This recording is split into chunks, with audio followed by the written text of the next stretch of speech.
Hello everyone. আজকে আমরা জানবো হেয়ারের ব্যাপারে।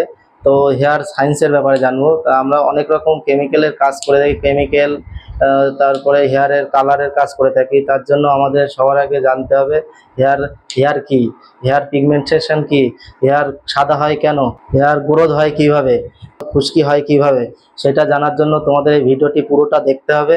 আমার ইউটিউব চ্যানেলে জয়েন্ট হয়ে যাও, আমাদের ইউটিউব চ্যানেলে সাবস্ক্রাইব অ্যান্ড বেল আইকন করে দেবে, যাতে ভিডিওটি সবার আগে তোমার কাছে পৌঁছায়। আমাদের চুলের 5টি ধরনের উপাদান দিয়ে তৈরি হয়, যেমন কার্বন 45%, অক্সিজেন 28%, নাইট্রোজেন 15%, আর হাইড্রোজেন 7%, সালফার 5%। এই 5 ধরনের উপাদান দিয়ে তৈরি হয় অ্যামিনো অ্যাসিড। আর তার অ্যামিনো অ্যাসিড থেকেই তৈরি হয় ক্যারাটিন 16।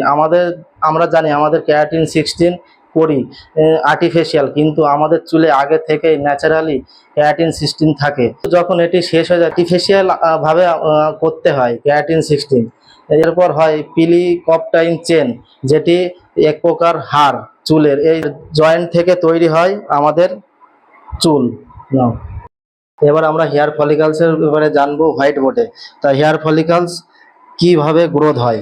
হেয়ার ফলিকালস আমাদের, যেমন আমরা জানি, যেখানে হেয়ার ফলিকালস হয় না সেখানে আমাদের হেয়ার হয় না। যেমন আমাদের হাতের তালুতে, পায়ের তালুতে, চোখের পাতাতে হেয়ার ফলিকালস নেই, মুখে উপরে সাইডে হেয়ার ফলিকালস নেই বলে আমাদের হেয়ার হয় না। স্বাভাবিকভাবে আমাদের মাথায় 90,000 থেকে 1.5 লাখ পর্যন্ত হেয়ার হয়। আর বয়সের সাথে সাথে আমাদের হেয়ার কমতে থাকে, যার কারণে আমাদের চুল কমে যায়। তার জন্য আমাদের হেয়ার ফলিকালস হওয়া খুবই জরুরি। অত্যন্ত পরিমাণে আমাদের হেয়ার ফলিকালস হওয়া জরুরি, না হলে আমাদের হেয়ার বয়সের সাথে সাথে কম হয়ে যাবে। তার জন্য আমরা বিভিন্ন ধরনের কেমিক্যাল এর কাজ করে থাকি।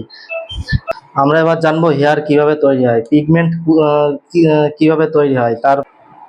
আমাদের হেয়ার শাফট হচ্ছে আমাদের স্ক্যাল্পের উপরের অংশ, আর নিচের অংশ হচ্ছে আমাদের হেয়ার রুট।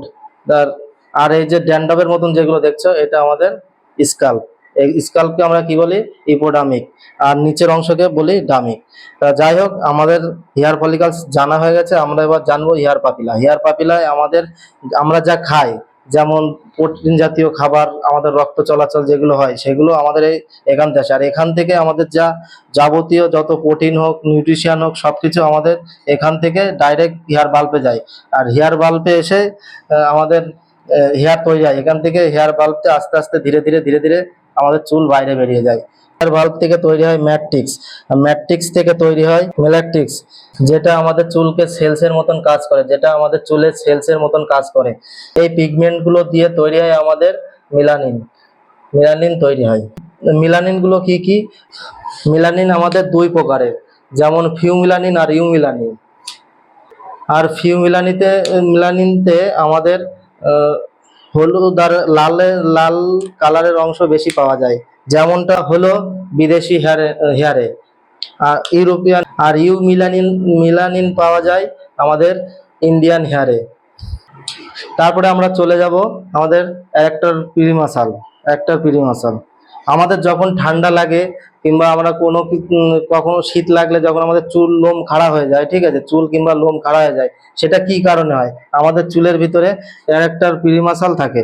সেই পিরিমাসালটা চুলের আর স্ক্যাল্পের যে ঠান্ডা লাগে, তার ফলে যে খিচাব আসে কোষে, সেই খিচাবের মাধ্যমে আমাদের চুল এইভাবে খাড়া হয়ে যায়।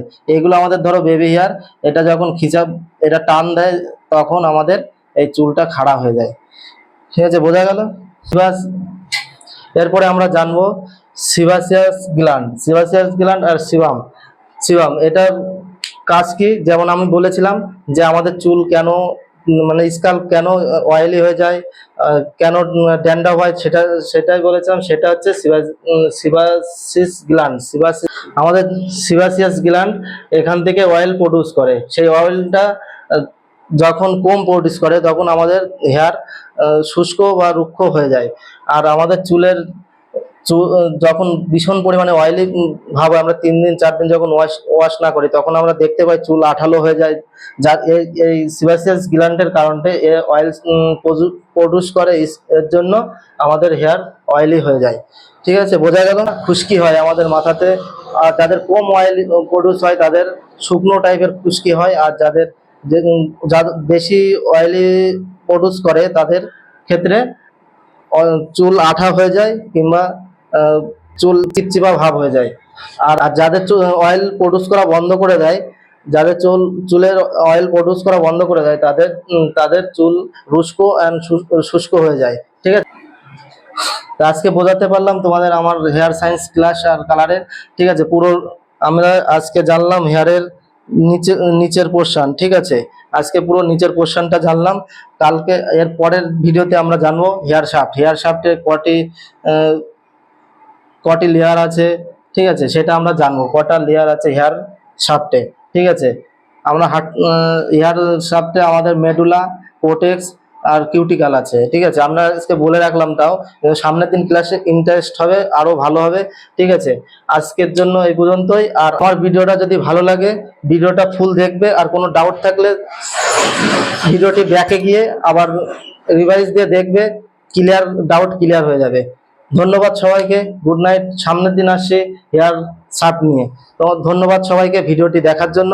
আর আমি জানি আমার ভিডিও দেখে তোমরা সব থেকে বেশি নলেজ পাবে। Thank you, good night, bye by.